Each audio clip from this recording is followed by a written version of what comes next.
Hey, this morning I went whitewater rafting with some friends and it actually reminded me of Jackson Hole.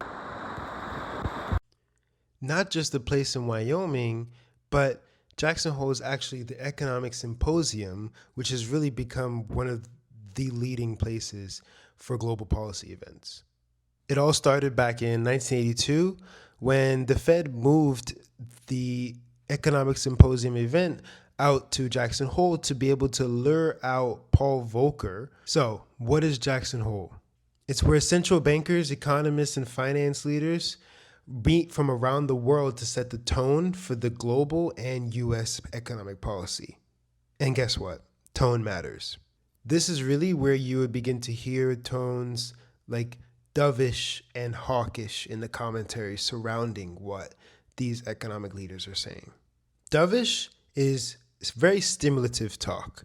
It means market friendly and that the Fed is signaling that it's basically willing to support the growth, keep the liquidity flowing, and markets tend to really like that and they tend to rally higher in that case.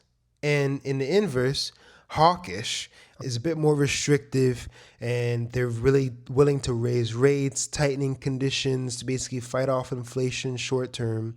And the markets don't really like that. One of the most recent examples of this was that back in 2022, Fed President Jerome Powell said, hey, we're willing to do whatever it takes to fight inflation, even if it causes us pain, quote unquote. That commentary right there is very hawkish, for example, and it shot the markets down lower almost immediately as the Fed was looking to tighten conditions and find a way to rein in all of the spending that was done to help support us to step out of COVID.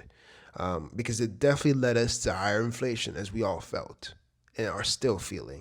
And that's basically the power of Jackson Hole, where these monumental speeches and back and forth conversations tend to really give us insight into where the market is going from our leaders and how they're viewing things, and shows us a very clear signal of it all.